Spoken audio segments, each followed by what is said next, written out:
Floricanto presenta.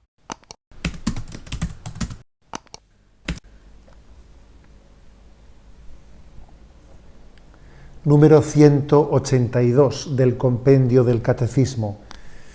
La pregunta es, ¿cuál es la misión del Papa? El Papa, obispo de Roma y sucesor de San Pedro, es el perpetuo y visible principio y fundamento de la unidad de la Iglesia. Es el vicario de Cristo, cabeza del colegio de los obispos y pastor de toda la Iglesia, sobre la que tiene por institución divina la potestad plena, suprema, inmediata y universal. Bueno, pues el Señor hizo de Simón, hizo Pedro. El Señor llamó a Simón, uno de los apóstoles, y al llamarle le constituyó de una manera especial, no solo como apóstol, sino como cabeza de los apóstoles. Le cambió de nombre. Y le puso como nombre Pedro, piedra, para que con ese nombre se estuviese significando lo que también le quería encomendar, ser una piedra sobre la que se edificase la Iglesia. Hay un texto que es emblemático, que bien conocéis, que es el texto que está escrito, por cierto, en la cúpula de la Basílica de San Pedro por dentro, en unas grandes letras que desde abajo se leen perfectamente, pero que cuando se sube al balcón que da la vuelta a toda la cúpula se ven con unas dimensiones tremendas, ¿no? Y el texto es de Mateo 16, 18, dice: Tú eres Pedro, sobre esta piedra edificaré mi iglesia, y el poder del infierno no la derrotará. Te daré las llaves del reino de los cielos. Lo que ates en la tierra quedará atado en los cielos, y lo que desates en la tierra quedará desatado en los cielos.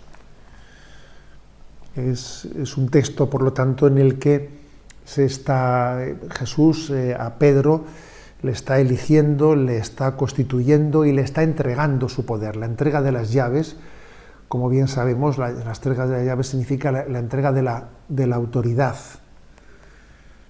de la potestad, que además después está referida cuando dice: lo que ates en la tierra quedará atado en los cielos, ¿no? Hay una unión, un compromiso de que la voluntad de Dios va a estar también asistiendo a ese Pedro en el ejercicio de su ministerio. También hay otro texto, el de Juan 21, cuando el Señor, después de que Pedro, aun habiendo sido elegido de esta manera tan solemne, es débil y le negó al Señor 3 veces. Pero no por eso Jesús se arrepintió de haberle elegido como piedra, como fundamento de la Iglesia, sino que le volvió a confirmar: Pedro, ¿me amas? Apacienta mis ovejas. Pedro, ¿me quieres? Cuida de los que te he encomendado. Por lo tanto, digamos que esa figura de Pedro es clave en nosotros. Es principio, dice aquí, ¿no? Principio visible, fundamento de la unidad de la Iglesia. En Pedro la unidad de la Iglesia está perfectamente, ¿no?, visualizada. El Señor, obviamente, cuando eligió una cabeza en la Iglesia, era consciente de lo que es los peligros de la desunión, de la necesidad de que exista una cabeza para que la unión sea posible.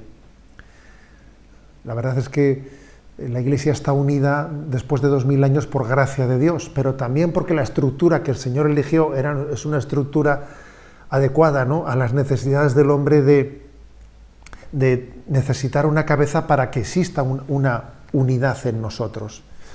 Hay una forma también, algunos títulos, algunas formas de expresión con los que la tradición se ha referido al sucesor de Pedro, que son hermosas, cuando se le llama vicario de Cristo. Vicario de Cristo. El vicario de Cristo en la tierra. Bien es verdad, fijaros bien, que todo cristiano, por el bautismo, en cierto sentido, es vicario de Cristo. Porque podemos decir: eres Jesús, cada uno de nosotros somos Jesús. Podía decirse eso de todo cristiano, pero especialmente lo referimos al caso del Papa diciendo que es vicario de Cristo porque el Señor le ha confiado, ¿no?, toda su autoridad. Dice aquí, tiene la potestad plena, suprema, inmediata, universal, es decir, es el obispo no solo de Roma, sino de toda la Iglesia. Tiene potestad inmediata sobre toda la Iglesia. Por eso le llamamos vicario de Cristo, sabiendo que él mismo, ¿no?, recibe ese título con plena humildad, sabiendo que él no puede sustituir a Cristo, sino más bien hacerle presente. Y también se le llama pastor de toda la Iglesia. El Señor quiere que haya un solo pastor y un solo rebaño, y en esa voluntad de Jesús de que haya un solo pastor y un solo rebaño está especialmente, ¿no?, visualizado en ese pastoreo del Papa, que unifica todos los pastoreos y los integra en el único pastoreo de Jesucristo. Otras expresiones de tipo devocional, como la de Santa Catalina de Siena, que le llama al Señor el dulce Cristo en la tierra, es también una expresión de fe que ve la presencia de Cristo en su promesa, en esa promesa de que el Señor estaría con nosotros todos los días hasta el fin del mundo.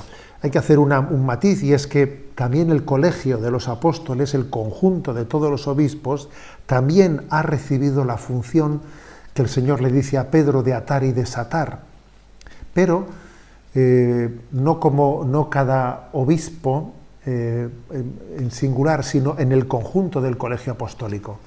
Esa promesa que el Señor dio a Pedro también se la da al conjunto de los obispos, de lo que atéis en la tierra quedará atado en los cielos, lo que desatéis en la tierra quedará desatado en los cielos, pero siempre y cuando esos obispos, ese colegio de los obispos actúe unido a Pedro, unido a esa cabeza que en Pedro nos garantiza no solo la unidad interna, sino nuestro vínculo de unión con Cristo.